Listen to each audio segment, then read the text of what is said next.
Hey Joe, it's Rebecca over at lynxtdc.com, lynxtdc.com. Just wanted to walk you through your DIY site for joemonroelmt.com. So we got the domain set up, joemonroelmt.com. We did a WordPress install for you. Simple enough. We did set up 2 email accounts.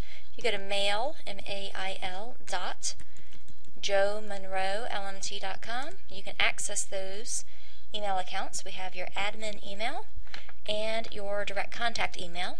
You will want to log in with your admin email in order to make any types of major changes, like creating new accounts or changing passwords. And since that's something that you'll want to do with both of your accounts, let's go ahead and show you where and how to do that.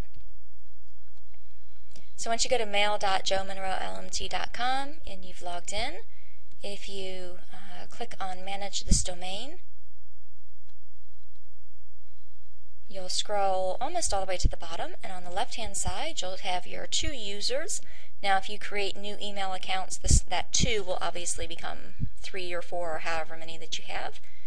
And when you click on each individual user, you'll have a place where it says password, and you can click on change password to change it.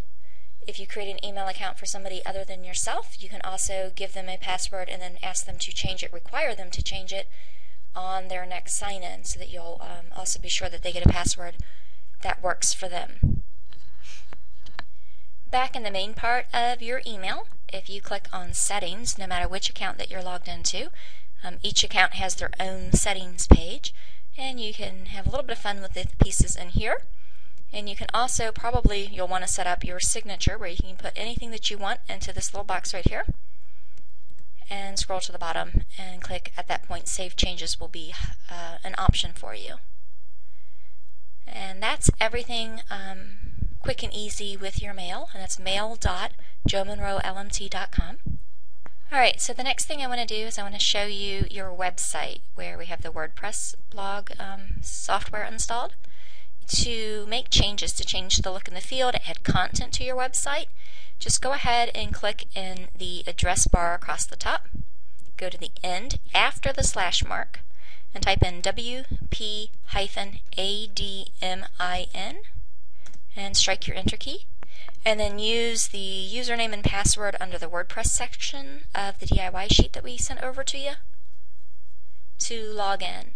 You'll be, by default, go to the dashboard. First thing we want to do is scroll down to where it says users on the left side, go to your profile, scroll all the way to the bottom, and change your password so that it's something that you remember and that's not easy for other people to figure out, and click the update profile button.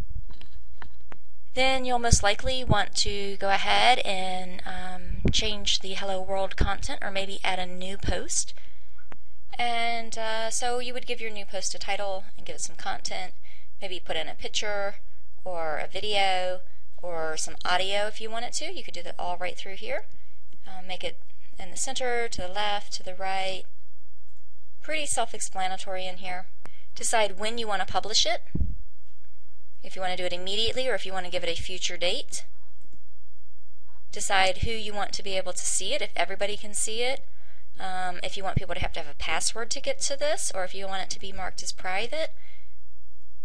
Give it a category, so like if you wanted to have a bunch of information about trigger point massage, you might create a category called trigger point massage, and then all the articles about that, you'd put them into that category, and then people can search your website through by category or whatever, and then those would all be grouped together.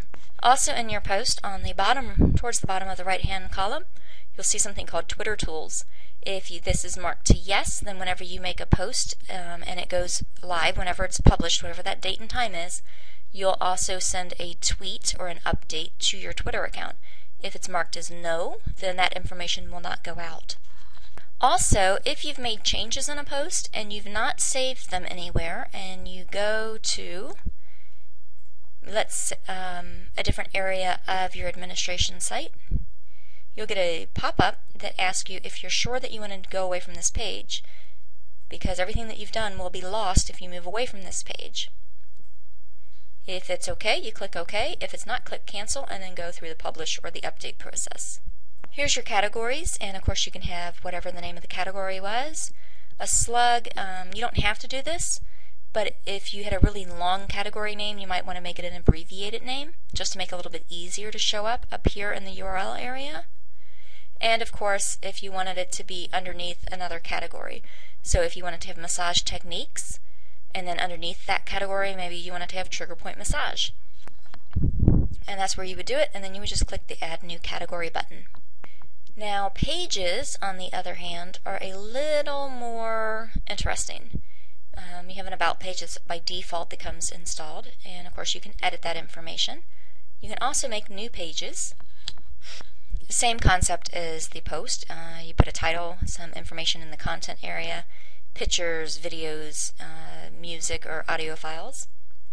Who gets to see it? When does it get published? Rather than using categories, it uses page attributes, which just says where does it show up. Is it underneath a page, or is it a top-level page? And then in what order, 1, 2, 3, or 4, however many pages you have. And rather than having Twitter tools on the right-hand side, you have this piece here, and it's set to yes. If you don't want your Twitter people to know that, you just simply change it to no and click the Update button. And it's really that simple.